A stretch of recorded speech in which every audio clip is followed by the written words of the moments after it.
Hello and welcome to the Tuesday Checklist, the weekly show where you're invited into our secret, spontaneous office conversations that we stage in front of a camera. This week, we've been looking back on the year as a whole, and what a cracker 2019 has been. It's been a difficult choice selecting our own personal favourite from the last 12 months, but we've gone and done it anyway because we're all heroes willing to suffer for our art. So what's your game of the year for 2019? Put your own in the comments while Rosie tells us all about hers. Before I start talking about my game of the year... Oh, this is never good. I was going to have a fun little game. Who can guess what my game of the year is? I can. Go on, Rob. Oh, Resident Evil 2. It is Resident Evil 2. Of course it's Resident Evil 2. Yeah, that's a fun game. Glad we played that. Well done, Rob. Game of the year.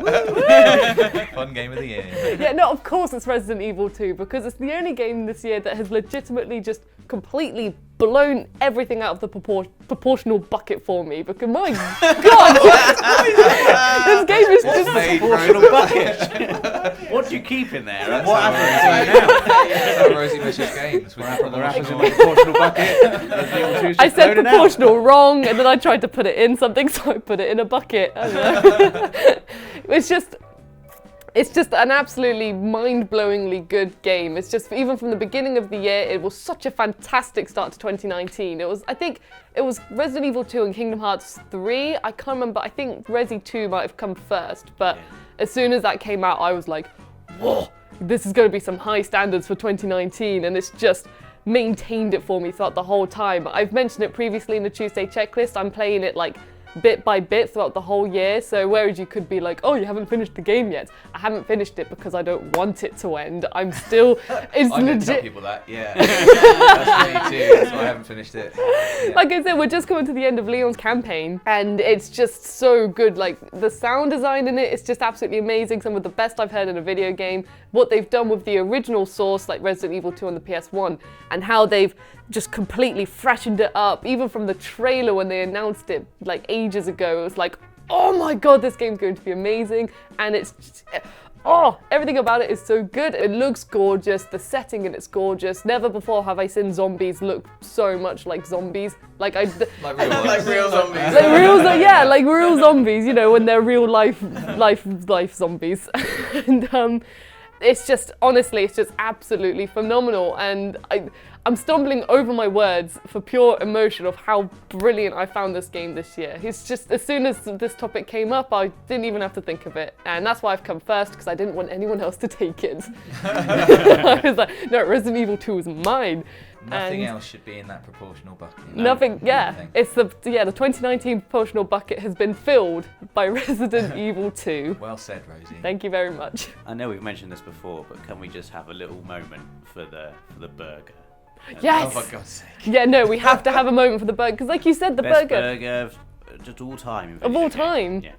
Legit, that's the thing, like as soon as you see the burger, you're like, this is gonna be this gorgeous burger. This is gonna be a good game because that burger is just, it's dirtily good.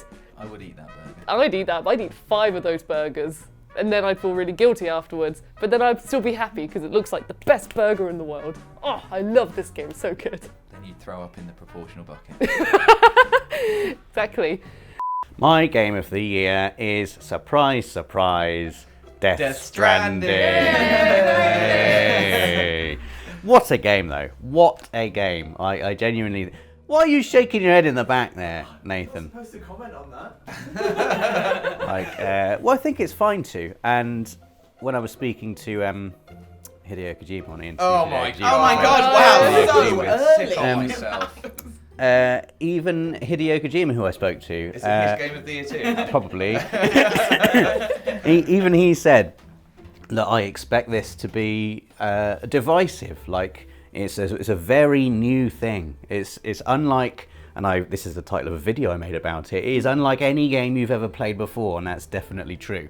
And it's, you know, it's probably for people with more refined tastes, Nathan, I think. Death Stranding, you know. It's an incredible, beautiful open world. And what's interesting, I think, about the open world is how there's a focus on the world. So, like, quite often you'll get open world games where the world of the open world is just set dressing, you know. It's just like, it's a glorified map screen basically, and instead of just picking where you want to go on a map, it's just, you know, you walk through it for no real reason other than it's there to look nice. Whereas the world of Death Stranding is sort of the point of the game in quite a lot of ways. You know, you have to physically walk through it to make your deliveries, and there's a real sort of, I mean, the game's about connecting things. It's about connection, and it's about connection on multiple different levels, and one of the ways I think it's about connection is about connecting to the world.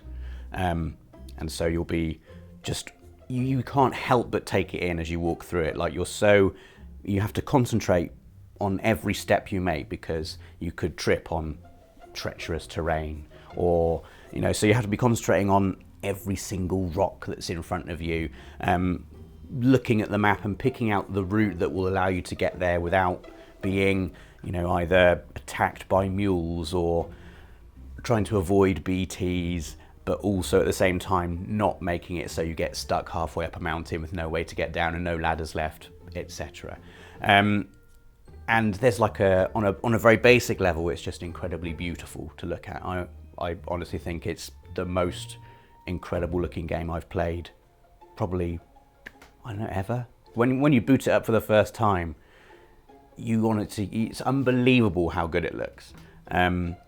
It's like walking through a photograph. It's so incredibly beautiful. But then at the same time, it's got this whole just weird, creepy sci-fi vibe that I just really like. It's like if someone made a game that was just for me, just weird, creepy sci-fi story with lots of slightly unexplained stuff, while also walking through beautiful landscapes in the rain, listening to sad music. It's just, it's just heaven to me. It's absolute heaven to me. And it's full of the usual Hideo Kojima eccentricities and little cinematic flourishes in the cutscenes and weird, quirky bits of humour. Like there's one scene, maybe a tiny spoiler, not really a story spoiler, but there's this one scene where Norman Reedus' character is speaking to Guillermo del Toro's character, and because they don't want to be overheard, they have their conversation in the shower, fully clothed, and it's all Guillermo del Toro's character is getting like really sort of weirdly up in Norman Reedus' face, and Norman Reedus' character is like, get away from me. And it's like a really serious conversation that's happening about something, you know, really serious, and it's just got that. It's classic Kojima. I am a huge Hideo Kojima fan, as everyone knows, and I think Death Stranding is an absolute masterpiece, and I will argue with anyone who disagrees, but also respect their opinion, because as we have discovered, it's a very divisive game, as Hideo Kojima said when I spoke to him at the time. Go on, one more. I very recently talked about mine, so I'm really gonna... Well, you never stop talking about it. My game is Return of the Obra Dinn. It literally is a return. Return, yeah. Return of the Obra Dinn. Yeah, so as I said before, you are exploring the fate of a ship that has arrived back in port, or was discovered, and everybody's dead or gone, and they want to know what happened. You are working for an insurance company, which doesn't seem super exciting. I'm in. Cool. Yeah, exactly. I was like, no way. But then, time traveling pocket watch. Hello. Yeah. See. So this was a game that I don't know. I didn't expect to like. When I kind of heard about it, and I heard the insurance stuff. I was like, and then I saw what it looked like, and it's it's based on kind of very early game design. So it's essentially green, murky green and white. You can change that murky green to be kind of a murky purple or a off-white or a creamy colour. Rosies yes. likes this very much. Yeah. I didn't. I've only ever seen it in the murky green, which I like. Yeah, already, that's the best colour, weirdly. I'm like, murky green. But, and it's, just simple line drawings, and much of the game is literally moments that are frozen in time. So you pull out your time travelling pocket watch, usually over a dead body, and it's like, That is, I've played this, and that's exactly, you just nailed it. Yeah. That is how he goes back in time. Exactly. It's the best. And then you step into a scene that is the moment of that person's death. And it's just incredible. I find it really hard to talk about without just going, it's amazing, it's unlike anything else. Ah! But that's essentially what I want to do for like the next 2 minutes. And it's just, if you've ever wanted to be a detective, if you've ever kind of loved Sherlock Holmes or just any like detective game, book, film, it's a game that doesn't, lots of games that are essentially asking you to solve a mystery are actually just placing things, and they're like, and then you'll see this, and then you'll see this, and then you'll see this. And he's more like, well, there's stuff in this scene and you find it or you don't. Like, you know, or he'll leave, he'll have a scene where several things are happening and it's incredibly ambiguous and you just don't know if you've made the right decision. And that's kind of also built upon by the fact that the game won't tell you you're right every time you put a fate in, which is what you're meant to be doing. You're meant to be going through the passenger list and saying what happened to the person, if they're dead or alive, what their fate was, where they are now. And it doesn't tell you straight away when you put one in if you're right. You have to get 3 right. So every time you make a decision, usually you don't know if you've put the right thing in. And so because it's so, it never feels complex, but it is obviously complex. You know, you're solving, I think it's 60 different stories. And so you often will put one in and you've spent all your time figuring it out and you've been going back and forth through the scenes, going through the ship's map, which helps you navigate where all the parts of the story happened. And you'll put that one in and then you can't, you know, you don't know if you're right yet. So you'll go and start another story. And then like 2 hours later, you finish that story and you're like, wait, which was the last one I did? I can't remember if that's going to be right. Rosie's already said this, and she's using it as an excuse, which is that she just didn't want to finish a game. It's legit. But it's not. It's 100% legit. Okay. I thought you were going to say that it filled the proportion. Yeah, I thought it was proportional. Fuck it. It definitely did. But yeah, Oberdin, I really had to kind of like essentially just lock away from myself because I just couldn't, because there is nothing else like it. It's not a game where you can say, when you finished it, you're like, oh, I'll go and play something else in that genre, or there's just nothing else like it. And so when I was playing it, I couldn't, at the beginning, you kind of are really happy to tick off fates, and it's like, dunk, dunk, dunk, and you tick, and you're like, yeah. And then it gets a little bit further, and I'm like, no. It's getting towards the end, I'm like, please, oh God. I didn't want to finish it. And it was such a weird feeling to finish it, because you do feel this like incredible sense of accomplishment to have ticked off all 60, because you can, the game accepts that you might not figure them all out. You know, there is the possibility that you end and you just couldn't figure some of them out, and it will let you finish. You just won't get the full ending, and there's, you know, particular parts of it that trigger a bit more clearing up of some of the story that you just won't get if you don't solve those fates. So it was like this huge accomplishment to finish it, because it does make you feel really clever. You're like, oh, clever. But at the same time, I was just so sad because, you know, Lucas Pope, who makes it, he makes lots of different games. He doesn't really come back to titles. So please, Lucas, come back to this one. DLC. But like it's yeah, something that I probably just am never going to play again. And I just want everybody to, you know, make more games in whatever this time traveling pocket watch genre is. Because for me, there's just no doubt Return of the Oberdin was probably the most incredible game I've ever played, and most definitely my game of the year. I feel similar to Rosie. I'd like everyone to guess my game of the year, please. Oh, Sekiro. Yeah! That's right! I should have said, right! Yes, Sekiro Shadows Die Twice. And you know, when I played it, there's been a couple of other games which have really grabbed my attention. And for once, I've played, I think, more than like one game that actually came out this year. Normally I'm just playing like stuff from my pile of shame. But I also played Days Gone. Got to give a shout out to Days Gone. I didn't expect it to grab me. Yeah, I didn't expect it to grab me in the way that it did. It was really good fun. And there's like tons and tons there, and I think the Freaker Hordes are like something I've never seen before. So well done to Days Gone. But yes, Sekiro Shadows Die Twice was probably the game which just like showed me stuff that I'd not seen before. Like I never really thought that. I guess I played Neo, so I'd gone into, and I'm like obviously I like Dark Souls, and I guess it's sort of a combination of those in a way, in that it has quite intricate quick combat, which Dark Souls doesn't, but it has still the sort of the Dark Souls exploration and progression system baked into it as well. And I think I never thought that I would play a game which was as sort of demanding in terms of like combat and reactions as Sekiro, and enjoy it. Like I might have got through it and been like, I've done that boss and I never want to like see this again or think about it, and just wipe it from my mind.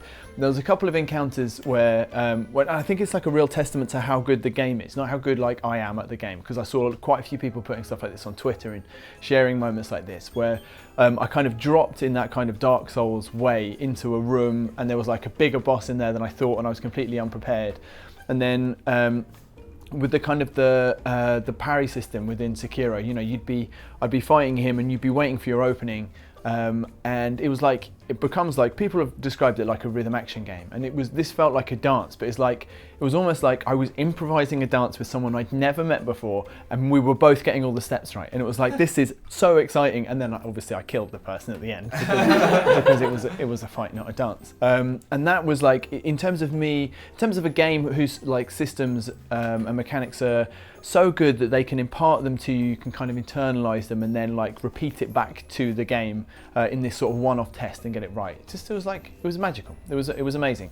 And also it's like an enormous kind of depth to it, and a scope and the story that you'd expect from Software. And the other thing I guess I'd say about it is that it had that feel, and I think Dark Souls is probably similar as well, had that feel of like really old school games, which I'm not sure that I think the internet has kind of wiped away this element of mystery, where right at the end when I was going on platinum runs, I would be discovering stuff that you wouldn't necessarily need even if you were trying to get the platinum on the game.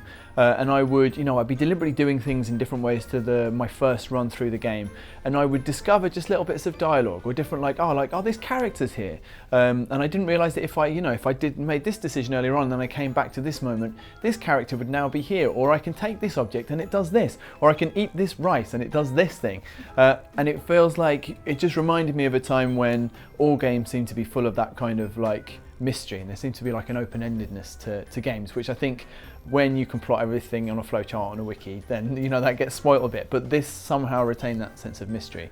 It was like probably just the most fun I had all year. So Sekiro, Shadows Die Twice, my game of the year 2019. Been a lot of speculation amongst you all. What will it be? What will Dave say? The Oracle. And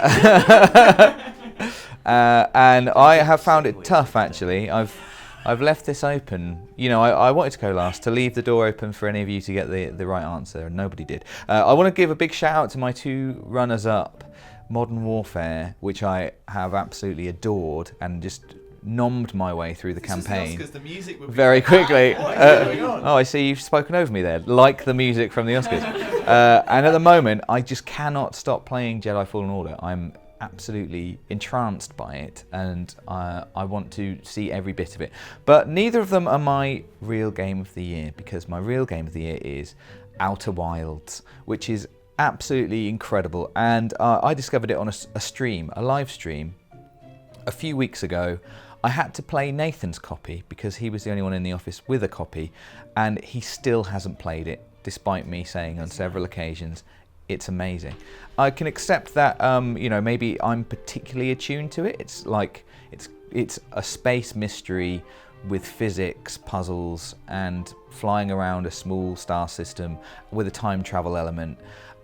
It's every bit as amazing as I hope that sounds, and insane. And it's done things I've never ever seen in games before. The kind of premise is that you are living out the last moments of a star system. The same, I think it's about 20 minutes, 25 minutes maybe it's half an hour. You don't know that's what you're doing until the first time it happens. That's actually a spoiler. I should have said spoilers before that bit. But I think, if you read anything about this game, you'll know that. So you're not some sort of superhero, or you don't know what your purpose is in this world. But for some reason, the star system comes to an end, and you then reawaken at the same spot the same time, minutes earlier where you woke the first time you played the game.